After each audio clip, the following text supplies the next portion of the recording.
Começa agora o Terceiro Setor, o programa que revela quem faz a diferença na vida de milhares de pessoas em todo o Brasil.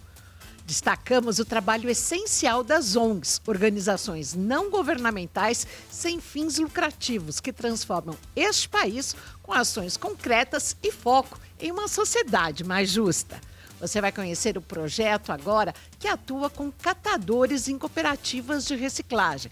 Nós recebemos um dos membros da Associação da Federação, Alex Pereira. Tudo bem? Muito obrigada, seja bem-vindo. Muito obrigado, tá tudo lindo e maravilhoso. Então tá bom. Alex, você tem 15 anos de experiência na gestão de resíduos. Como surgiu a iniciativa de lançar e de estar integrando toda essa prática? Bom, eu faço parte de um grupo, né, de pessoas que fundou uma federação de cooperativas, a FEPACORE, é a Federação Paulista de Cooperativas de Reciclagem. E num dos projetos que a gente fez junto a um fabricante, né, para fazer a logística reversa, né, de sandálias de borracha, né, nós fizemos uma pesquisa entre os cooperados das cooperativas de reciclagem, perguntando o que eles desejavam. Porque a gente faz muitos projetos e a gente tem aquela certeza de que a gente está levando tudo aquilo que eles querem, e a gente se perguntou por que não perguntar para eles. E a gente se surpreendeu que 70% dizia que queriam terminar a escola. Para a gente foi um choque, né? Porque a gente não dá muita atenção para isso, do quanto que é importante para o ser humano e para a pessoa se sentir realizada quando ela termina os estudos. Então a gente montou um projeto e começamos a procurar patrocínio, apoio, alguma ajuda de alguém de algum local para poder realizar esse projeto.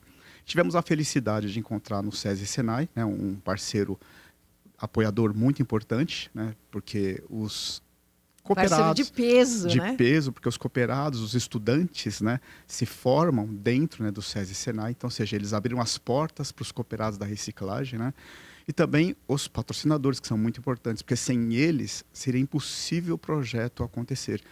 E o projeto ele é muito importante porque... Eu vou tentar contextualizar, porque alguns talvez se identifiquem com a história e alguns não. Mas imagine que você, por algum motivo, não pôde continuar estudando.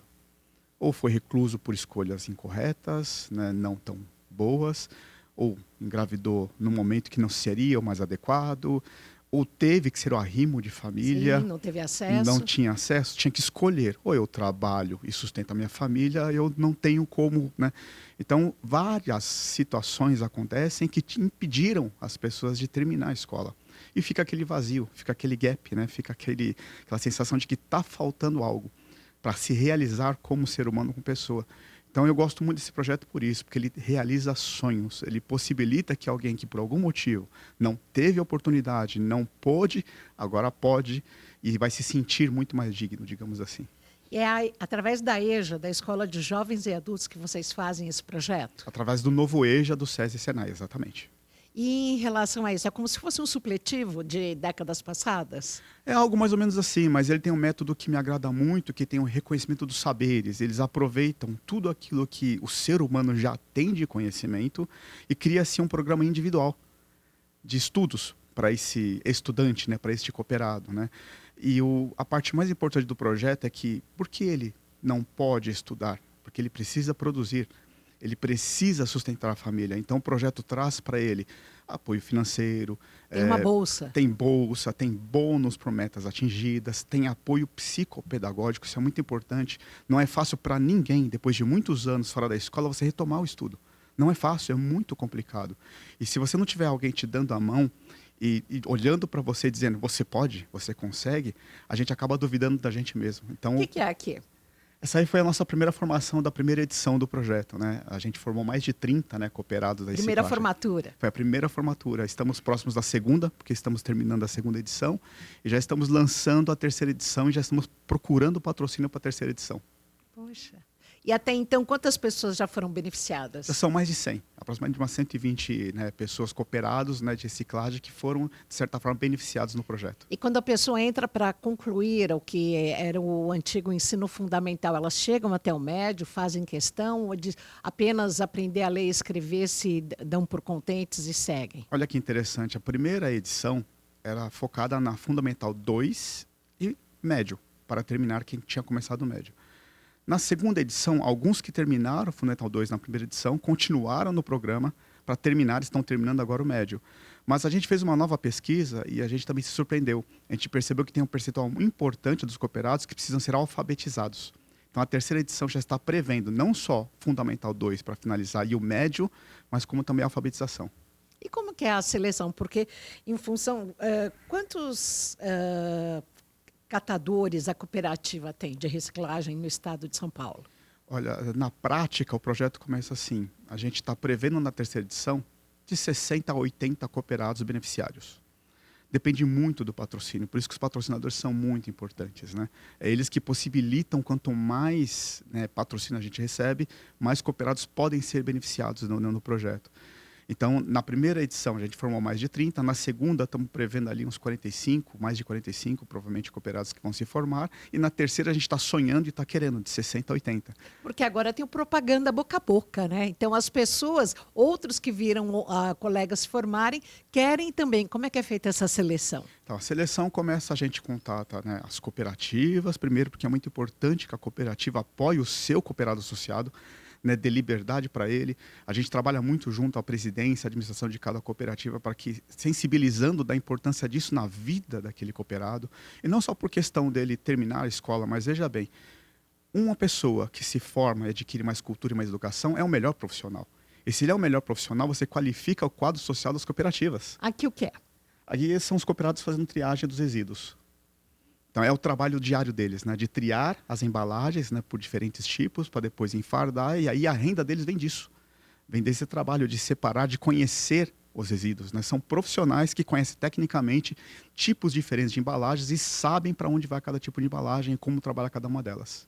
Pensando aqui em São Paulo, no estado de São Paulo, se recicla corretamente o resíduo ou muita gente joga o que não pode, coloca o plástico ali limpo? Dá um detalhe do beabá para o nosso público da Rede Alesp. Nós temos um desafio gigantesco. Não está bom. Não está ruim, mas não está bom. A gente, mais ou menos 40% de tudo que chega nas cooperativas é rejeito. É resíduo perdido. Porque ele não foi descartado adequadamente, foi misturado com o que a gente chama de contaminantes que desqualificam, né, ou impedem a gente de reaproveitar aquele reciclável. Então é muito complicado. Temos um desafio cultural muito grande na sociedade para que o cidadão, na casa dele, comece a separar corretamente, para que toda a estrutura que existe de coleta desses resíduos funcione adequadamente. Então, detalhe aqui para a gente, qual que é o correto? Vamos lá, eu vou tentar simplificar. Tem alguns que partem muito que você tem que separar em casa o vidro, o plástico, tudo. Eu sou daquele time que prefere começar do mais simples. Se na tua casa você separar o resíduo seco do orgânico, já ajuda muito. O que é seco? Você não joga a embalagem com restos de comida, de líquido, nada disso. Você deixa ela seca. Não se preocupe se ela é reciclável ou não. Se a embalagem, separe como seco, e se não é embalagem, joga lá como orgânico, como lixo e vai para o lixo.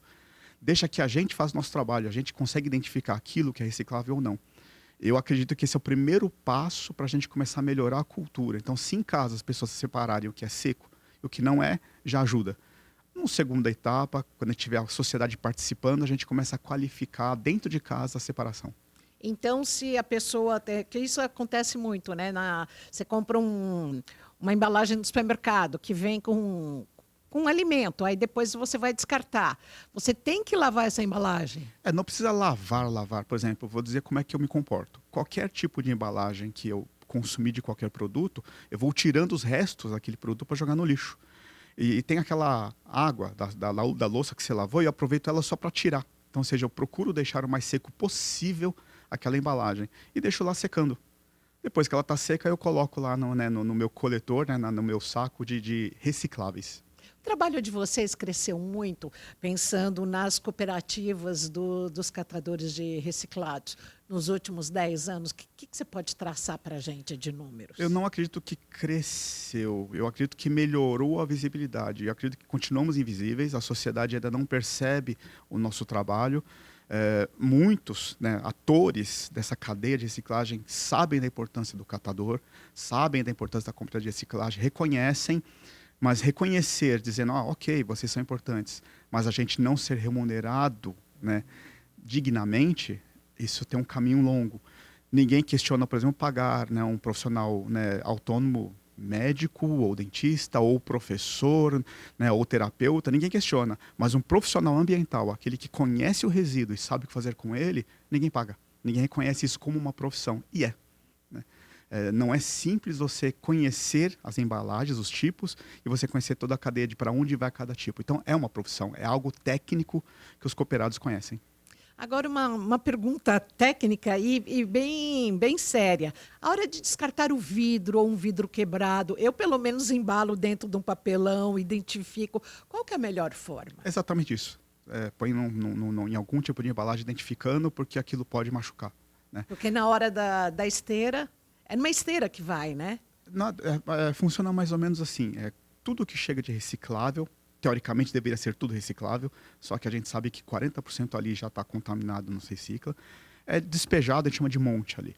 Então a gente tem um grupo de cooperados que vão tirando aquilo que basicamente é maior, é grande, caixaria, que são papelões grandes, inclusive, né, alguns tipos de vidros. A gente vai tirando o que é possível dali do monte e vai jogando que a gente diz, uma esteira para chegar na triagem. Na esteira de triagem, você tem diferentes cooperados retirando diferentes tipos de embalagens. E uma das imagens que nós mostramos aqui, tinha a embalagem, parecia ser a de pizza. Embalagem de pizza é reciclado? Sim, aquela de papelão? É reciclável. Mas mesmo a que está molhada, suja? E aí vem aquele exemplo que eu dei. Eu, por exemplo, tiro. Né? Eu raspo, tiro tudo que é resíduo da pizza para ficar só o papelão. Né? Eu limpo a embalagem o máximo possível para que ela fique seca, porque aí você consegue reaproveitar ela. O que mais que você pode falar para a gente? Isopor é reciclável? Não. Pouquíssimas cooperativas conseguem ter algum tipo de processamento de algum tipo específico de isopor, mas ele é um desafio. Agora, lata, sim. Lata, sim. Vai para, né, a nossa sucata ferrosa, digamos assim, né? Alumínio. Alumínio, inclusive, latinha de alumínio, raramente chega nas cooperativas. Né? A gente até brinca, né? Quando alguém solta uma latinha de alumínio, não chega nem a cair no chão, ela desaparece antes. Quais os produtos que geram maior rendimento aos catadores de reciclagem? São os plásticos, as PETs, né? E o papel, o papelão, tá ali, né? Mais ou menos os dois ali, quase que juntos. E a embalagem longa-vida, tipo Tetra Pak? A Tetra Pak, inclusive, é uma das patrocinadoras do projeto. Né? A Tetra Pak, a Coca-Cola FEMSA, temos a Full Plastic, né? Temos a Papyrus, né? E temos o Mãos para o Futuro. Esses patrocinadores, que estão todos, de alguma forma, né, ligados na cadeia de reciclagem, que estão possibilitando que esse projeto, né, aconteça. E a Tetra Pak, por exemplo, a gente fez visitas técnicas com os estudantes, cooperados estudantes, né, para conhecer o processo de como é que o final da cadeia que eles separaram vira um novo produto. Qual a emoção deles ao se sentirem estudantes? Eu não consigo dizer a emoção deles, porque eu imagino que isso é muito pessoal, mas eu consigo contextualizar da seguinte forma. Se eu tenho um sonho meu, pessoal, ou eu, de repente, não me sinto muito apto, ou eu não me sinto muito digno, mas eu consigo conquistar algo que é meu sonho, eu me torno melhor, eu fico mais feliz, eu me sinto mais realizado, e aí todo o meu entorno fica mais bonito, fica melhor. Então eu imagino que o impacto do projeto é esse, faz com que cada cooperado enxergue a vida e o mundo um pouco melhor. E acho que para a própria família e para as crianças, né? O pai passa a ter uma outra representatividade, né? A gente tem um exemplo de uma cooperada, por exemplo, que tem um sonho de fazer a faculdade com o filho. Tem coisa mais bela que isso? Sim, com certeza. Agora nós vamos para um rápido intervalo e logo mais você acompanha a segunda parte desse papo com Alex Pereira, um dos responsáveis pela ONG Ser Mais, Ser Juntos. Nós vamos falar da ONG que ganhou o melhor projeto do Brasil em educação e futuro do Instituto BRB. Daqui a pouco a gente volta.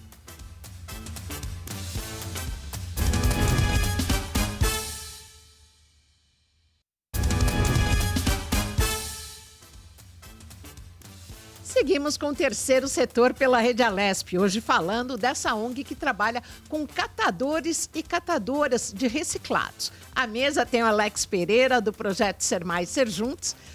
Conta pra gente, a ONG acaba de ganhar um prêmio pelo melhor em educação, projeto em educação de impacto. O que isso gera na entidade?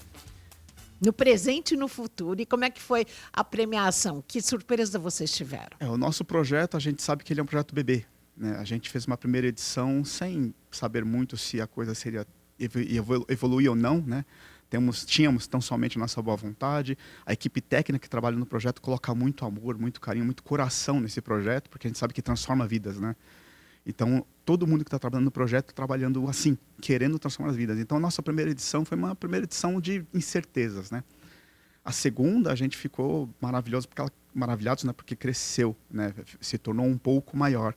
E veio essa grata surpresa, ou seja, no segundo ano, a segunda edição do projeto, a gente recebe e vence um prêmio nacional de impacto, né, social. Né, o primeiro prêmio, né, de impacto social BRB 2025, né, foram mais de 1.000, né, participantes. A gente venceu na categoria, né, Educação e Futuro. E a importância não só para o mercado conhecer, não só para que futuros patrocinadores conheçam o projeto, não só para mostrar que é um projeto de verdade que transforma vidas, né, mas até como incentivo para a gente. Né? Porque quando você começa algo com boa vontade, você nunca sabe se nesse mundo tão materialista, né, esse tipo de boa vontade dá certo, né, vai funcionar. Então, o nosso sonho, que a gente estava sonhando coletivamente, aquele nosso esforço, aquele nosso suor, né, aquele nosso carinho, aquele nosso amor, né, aquela utopia, né, da primeira edição, que a gente, vamos ver o que vai acontecer, né, o prêmio dá força para a gente, não vamos desistir não, vamos continuar, porque vamos aumentar o número de vidas impactadas com o projeto. Parabéns. E trabalhar com isso gera também um apoio e toda uma energia em relação à transparência, porque as ONGs no Brasil, elas dependem de muita transparência para receberem verbas públicas, tudo. O que você tem a dizer? Bom, como o projeto está sendo, né, coordenado e realizado pela FEPACOR, em conjunto com a Ecocultural, a Ecocultural, que é uma ONG, né? A FEPACOR é uma federação, uma cooperativa de segundo grau de cooperativas, né? A importância de tudo isso aí é que um dos princípios do cooperativismo é a cooperação. Então, o que esse projeto mostra é que nada acontece se não houver cooperação, se não houver um conjunto, né, cooperando, unido para que algum propósito aconteça. Então, um dos princípios do cooperativismo, que é a intercooperação, para mim está comprovado neste projeto. São iniciativa privada, governo, ONGs, federações, tudo isso junto para que um objetivo possa acontecer e se materializar. É sustentabilidade, economia circular voltadas a toda a questão da economia e do crescimento das pessoas. Ou como dizendo no popular, né, ESG na veia. E as pessoas sabem o que é ESG, o que é uma ONG? Vamos lá, a ESG, né, é a sigla do momento, né, que é a governança, que é a sustentabilidade social, a governança, né, e o econômico, tudo isso junto, né. Todo mundo ouvia muito falar de sustentabilidade, que era o econômico, era o social, né, e era o meio ambiente, né. E o ESG é tudo isso junto, mas a governança, ou seja, nada disso vai funcionar se não houver uma governança. Então, a governança é importante. E a governança só acontece, no meu entendimento, quando há cooperação. E, para mim, né, o princípio da intercooperação do cooperativismo é um princípio bonito que prova que, enquanto a sociedade, o mundo, ou enquanto o ser humano não entender que ele precisa cooperar, nada vai acontecer. Para quem está acompanhando o programa e pegou agora no segundo bloco, como é que as pessoas podem se candidatar às vagas desse projeto? Bom, nesta terceira edição que a gente está começando, a gente vai abrir não só para as cooperativas que são filiadas à federação, mas para outras também. Então, podem ter contato conosco, né? Olha, a minha cooperativa, eu tenho cooperados, eles têm interesse em voltar a estudar, eu quero participar do projeto. Então, qualquer cooperativa que nos procurar, a gente vai abrir as portas, né? E a gente vai tentar ajudar da melhor maneira possível, né? E qualquer um que conheça ou que queira patrocinar também, vai ser muito importante. Quanto melhor o patrocínio, mais gente a gente consegue colocar dentro do projeto. É assim que a ONG se fortalece e caminha, né? Sim. O diferencial do projeto é que, como eu coloquei, né, a gente dá as mãos para aquela pessoa que ficou muito tempo fora da escola. Ela precisa de um apoio psicológico, pedagógico, ela tem uma família para sustentar, então precisa desse apoio financeiro, né? E, por incrível que pareça, ao término, quando ela se formar, ela vai ser um profissional melhor e a gente vai ter uma cooperativa com um quadro social mais qualificado. Como é que é, já no terceiro ano do projeto, vocês que iniciaram em 2023, certo? O ano passado ganharam um prêmio, esse ano já tem uma previsão a médio prazo, o que vocês esperam crescer, inclusive com a doação de patrocinadores, de parceiros e parceiros fortes e importantes desde o primeiro passo, que foi o SESI e o SENAI? A terceira edição está muito claro para a gente, que é incluir a alfabetização, né, que é algo que não tinha até então no projeto. Então, agora vamos colocar a alfabetização, aumentar o número de beneficiários, então, seja, a nossa equipe técnica também vai ter que aumentar, vai ter que crescer, para a gente manter a qualidade individualizada, porque a gente tem um atendimento muito individual, um acompanhamento muito individual. Não importa se são 50, 60, 70, 80, a gente acompanha individualmente cada cooperado, porque ele é um indivíduo, ele é algo, né, único. E a gente prima muito por isso, entendeu? De ver cada um, né, na sua especificidade, na sua unidade, e para que ele se veja visto. Esse é o problema dos cooperados da reciclagem, eles não são vistos, são invisíveis. E é importante que alguém veja e diga, eu estou vendo você, você é importante, você consegue, eu estou aqui contigo. O projeto faz isso, enxerga, vê, e prova e mostra, você pode, você tem qualidade, você tem competência. E quem são os profissionais que dão esse apoio pessoa a pessoa? Eu vou dizer o que eu acho, o que eu acredito. São pessoas do bem, apaixonadas. Todos voluntários? Todos voluntários. Tem profissionais que recebem no projeto, por isso que a gente precisa do patrocínio, né? Porque você precisa pagar profissionais para poder, né, fazer esse atendimento. Mas é certeza, nenhum deles recebe o que o mercado paga. Eles realmente fazem por carinho, por amor, por dedicação, né? Por gostar do projeto e por querer impactar positivamente na vida de alguém. Nossa, então esse impacto é gigantesco, né? É para toda uma geração.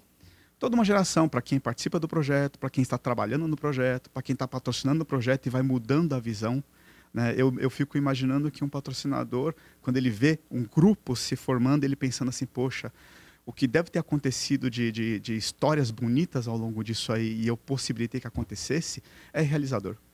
Em relação a essa questão de todo o processo das federações, quantas instituições nós temos hoje no estado de São Paulo? Olha, quantas federações eu não tenho esse número, não tenho esse conhecimento, porque a reciclagem ainda está mais ou menos um X% está formalizado, um X% não. Ainda é uma área, como eu disse no início, a gente não é visto, né? Ainda tem muita informalidade. E o que mudou ao longo do tempo, pelo que eu percebo, a minha experiência, é que a formalização, a união, as redes, as federações estão cada vez mais se tornando comuns. Então, parece que está ficando claro para as cooperativas da reciclagem que se elas não se unirem, vão ficar em piores condições ou com muito mais dificuldades. E ao se unirem, não significa que ficou tudo fácil, mas pelo menos as dificuldades são enfrentadas em conjunto. Voltando ainda à questão das aulas, as pessoas recebem reforço, têm um apoio, porque nunca estiveram numa sala de aula, no caso agora a partir da alfabetização, mas as que passaram pelo ensino médio e também o ensino fundamental 2. Como é que foi feito esse passo a passo? Olha, a beleza do projeto é que no início, né, mais ou menos 2, 3 primeiros meses, né, de estudos, o cooperado ele tem, vamos dizer assim, vamos dizer que tem a aula presencial, mas é porque ele está fazendo reconhecimento dos saberes. Ele está fazendo atividades que é para reconhecer o que ele já conhece, o que ele já sabe, para a partir de então ser feito todo um planejamento pedagógico para ele. Esse planejamento pedagógico ele não precisa estar presencial. Ele vai fazer à distância. E aí que entra também o projeto, porque ele vai ser assistido, vai ser apoiado, ele vai ser guiado, mesmo que seja à distância. E a gente tem uma equipe técnica que vai indo em cada cooperativa, né, constantemente, regularmente, conversando com o cooperado, ajudando ele, né, nas questões pedagógicas, então, ou seja, ele é assistido durante todo o projeto. Essas aulas no SESI e Senai são nas instituições do SESI ou são à distância junto às cooperativas onde as pessoas trabalham? Até a segunda edição era no próprio SESI, as presenciais, né? Mas agora o projeto, né, evoluiu e a gente conseguiu, né, a gente foi autorizado pelo SESI e Senai, então nós vamos conseguir levar o cooperado, não no SESI, mas nas próprias cooperativas para realizar o trabalho de aula, digamos assim. Ele vai continuar no ambiente dele tendo aula. Então, aula online? Aula online, mas as presenciais serão nas cooperativas. Continua tendo aula presencial? A aula presencial é sempre no início, porque você tem que levantar, fazer esse reconhecimento dos saberes dele para ter um planejamento individualizado. Esse planejamento individualizado ele não vai exigir a presença em sala de aula, ele vai exigir que você faça as lições, os estudos, as atividades, os projetos pedagógicos que cada aluno tem que fazer. Então ele vai estudando na medida que ele pode. Então ele vai estudar à noite, vai estudar de manhã. Tem cooperativa que possibilita ao cooperado 1 hora de estudo, então ele faz uma pausa, estuda ali durante 1 hora, depois ele volta para a produção. Por isso que é importante a cooperativa apoiar. Enxergar, né, que ao apoiar o cooperado, né, voltar ao estudo, ele vai estar investindo num quadro social mais qualificado. E esse curso, ele tem prova, ele dá diploma? Sim, é reconhecido. Diploma válido até pelo MEC, exatamente. Pelo MEC, por isso que nós temos a nossa formatura, né? E realmente, ele vai finalizar o estudo, né? E a gente já escuta, né? Isso, eu estou muito realizado com isso, a gente escuta dos cooperados quererem, né, desejam fazer faculdade.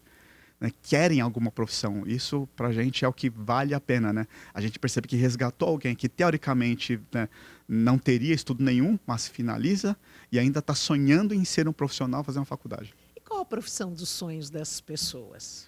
Olha, tem N, né? Desde logística, desde gestão, administração, né? Então, você escuta algumas coisinhas diferentes, né? Então, você não tem uma única coisa, porque cada um tem um sonho muito individual. E o beleza do projeto é esse, que cada um que tem um sonho, né? Que tenha um objetivo pessoal e que veja que é possível atingir ele, né? Eu vejo que as cooperativas têm dois desafios. Esse primeiro, né, de você se formar, se educar, ou ser mais ser juntos faz. E o segundo, que a cooperativa gera trabalho e renda, é permitir que o cooperado tenha aquele sonho de talvez ter uma casa própria, talvez ter o carro dele. Então, são coisas distintas que o cooperativismo possibilita. Tem muita mulher solo trabalhando? Muitas. Até no projeto e quando você vê nas cooperativas de reciclagem, a maior parte são mulheres. No projeto, nós temos mais ou menos cerca de 65% são mulheres. Nossa, bastante. E faixa etária? Bom, a faixa etária é bastante diferente, né? Diversa, muito diversa, né? O que prova que o projeto atinge todas as idades. Tanto aquele jovem que ia largar e acaba não largando estudo porque tem a possibilidade de continuar, quanto aquele que imaginava que nunca ia terminar o estudo e agora está terminando. Então, nós temos com mais de 50 anos e temos de 18 a 25. Então, a gente tem toda essa gama de idade, né? Voltando, como que as pessoas podem se voluntariar para atuar no projeto e que tipo de profissional que vocês gostam de receber? O que a gente gosta muito e quer por exemplo, psicólogos que queiram dedicar hora, né, para ouvir o cooperado, para ajudá-lo. A gente sabe que tem muitos problemas, muitas questões que às vezes só de falar e compartilhar já ajuda e já melhora. Então, psicólogos é uma necessidade muito grande na reciclagem. E outras profissões que poderiam também se voluntariar e que telefone eles podem procurar, que site? Podem entrar no www.fepacore, né, Federação Política de Reciclagem, né, .coop.br, que é o site da federação, né, e ali entra em contato conosco e a gente consegue, né, retornar o contato. Então, qualquer profissional que imagine que pode dedicar o seu tempo, né, para ajudar o outro ser humano, nos interessa. Médico, dentista, psicólogo, não importa. Educador, não importa. Com a força do prêmio do ano passado, vocês pretendem galgar novos prêmios? Nosso sonho, novos concursos. A nossa incerteza da primeira edição de que se a coisa ia ou não, agora virou o seguinte: nós queremos que seja algo nacional. Queremos que esse modelo se replique nacionalmente, não fique só nessa nossa grande São Paulo, que vá por todo o estado de São Paulo, para outros estados, ou seja, nacionalmente a gente quer que os cooperados de reciclagem tenham essa oportunidade de terminar o estudo. E o que significa numa TV pública estar falando desse projeto tão vitorioso? A importância de falar é que é a primeira etapa da realização. Antigamente nem se falava de cooperativa de reciclagem. Antigamente, né, simplesmente não viam, não se falavam. Agora continua-se não vendo, mas se fala. Estamos agora num programa falando para milhares de pessoas que talvez nunca ouviram falar desse projeto, talvez nunca ouviram falar de cooperativa de reciclagem, mas que agora está ouvindo. Muito provavelmente, alguns vão pesquisar o que é e vão começar a tomar conhecimento, né, e vão saber o que é esse mundo, né, que até então vinha sendo invisível, que a gente vem lutando muito para ser visto. Alex, muito obrigada pela sua participação e sucesso agora em 2026. Eu que agradeço enormemente. Muito obrigada. Agradecemos a participação de Alex Pereira. Siga a entidade no Instagram, @sermaisserjuntos. Toda semana, um convidado que faz a diferença na vida da sociedade aqui no terceiro setor da Rede Alesp. Até mais.